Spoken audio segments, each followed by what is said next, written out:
Duck, the Great Western Engine, was settling into his life on the Fat Controller's railway. He was much more capable than Percy was, and handled the harbor with ease. This meant Neil could devote much more time to being a maintenance engine.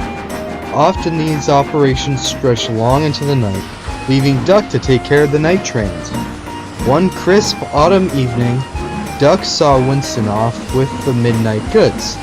The workmen stood mainly at the dairy building or the fishing docks, leaving the upper part of the harbor eerily quiet. No matter, Duck sighed happily. I like a bit of quiet now and then. His quiet was soon interrupted by gunshots in the night. What on earth? Were those gunshots? Oh, so you guys haven't heard? Heard what? Before anyone could say anything else, a large yellow engine rushed past him, coaches shrieking with scared passengers. Duck was in shock. I'm not moving till morning, he cried, and he didn't.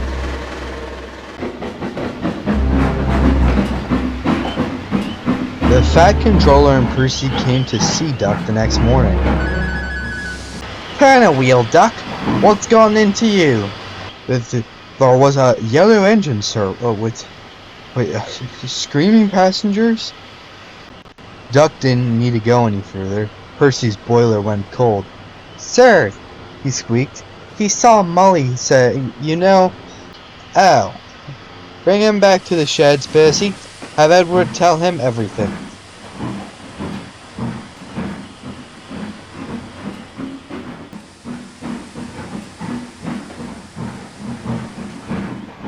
Percy pushed the shaking engine back into a berth next to Edward. What's gone into him? Asked James. He's seen Molly. The Fat Controller wants Edward to tell Duck all about it. What is all this about? Asked Duck. Edward let out a little shudder before speaking. Molly, he said, is an engine who ran long ago. Back then, the line up the coast was its own railway, and Molly was its engine. She continued to run it even after all the railways joined together and me and Thomas arrived. That was until one late August night in 1915. At that time, Britain was at war with Germany, and there were many people on Sodor who disagreed with this decision. A group of them decided to hijack Molly and crash her with all of her passengers to send a message. She ran all the way down her line before smashing into the buffers at her docks. She was never found.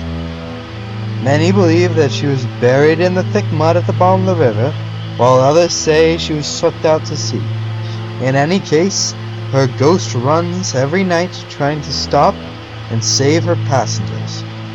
Edward finished with a big sigh. That story makes my wheels wobble every time I hear it. What makes things worse is she wasn't the only fatality of bloody summer, but those are other stories. There has to be a way to stop there. Is there? I don't know, but I might be able to come up with something. Edward departed to collect his first train, leaving the other three in confusion. Edward thought hard as he swept down the line with his goods train. There had to be some way, he thought, some way to stop Molly. Suddenly an idea flew into his funnel. That's it, he cried. What's up, Edward? I've come up with a way to help Molly, Charlie. I'll need to talk to the Fat Controller.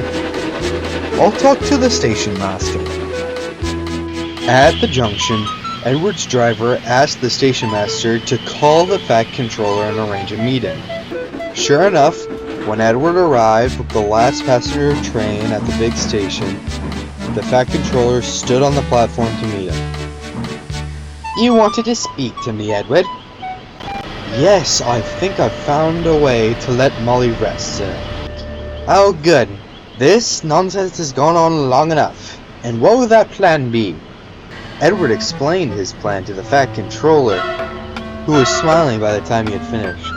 I'm not much of a supernatural expert, Edward, but that might just work. Yes, but we'll need a couple of volunteers. You can get whoever you want tonight. Just pitch it to the other engines. I'll sign off on anything. So, when Edward got back to the sheds, he explained his plan to the others. You want to do what? Asked Gordon in surprise. Speak to Molly. Convince her to leave early or something. But I'll need someone to block the bridge and the tunnel in case she leaves. What if she doesn't want to talk? Oh hell, what if she can't talk? Questioned Henry. It's worth a shot, right? Who's with me? All the engines stayed silent for a minute. Finally, Duck spoke up. I suppose I could take some trucks up and block the tunnel. And I could loiter on the bridge for a while, added Gordon. Amazing, Will! I want to come too, Winston interjected. Winston? Why? Well, Molly was a good friend, and if this works, we'll never see her again. I just want to say goodbye. Fair enough. We better get going then. At 1:45, all of the engines were in place. Duck had blocked the tunnel with some trucks, while Gordon sat idling on the swing bridge. Edward and Winston sat at the end of the harbor station line, waiting. Just as they were starting to give up and thinking that Molly wouldn't come, they heard the chuffing of a steam engine. Soon came a lovely yellow engine. She pulled up smoothly to the station and cast a polite smile over at Edward and Winston. Hello, Molly. It's been a minute. Molly let out a confused look. Winston suddenly understood. I don't think she knows, Edward. Well then, it will make things easier. He glanced along the platform, noticing some shifty-looking men. Molly, it's been a really long day for you. Please let me and Winston take this run in your place. It will give you some time to rest. Molly smiled politely, but didn't move. Please, Molly, it's for the best. How about you take my night goods instead? Wouldn't you like a nice long run? This seemed to get her attention. She spoke eagerly to her driver, although Edward and Winston couldn't hear a word. A second later, Molly moved off the front of the train, and as soon as she did, everything around her started to glow. Goodbye, Molly. See you tomorrow. Yes, have a safe journey. Once she was gone, Winston sighed. What a sweet engine. She didn't deserve any of this.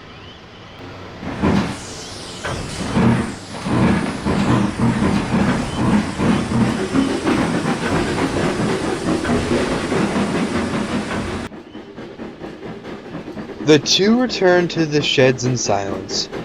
Gordon and Duck had already come back after they had seen the light. Did it work? Hissed Henry. Oh yes, said Edward. Well, so what happened? What did you say? Questioned Greedy. Oh, we just told her that we would take a train for her, explained Winston. That's it, barked James. That's it. The two old engines were slightly sad. They would never truly see their old friend again. But on the other buffer, they were happy that Molly was finally able to rest.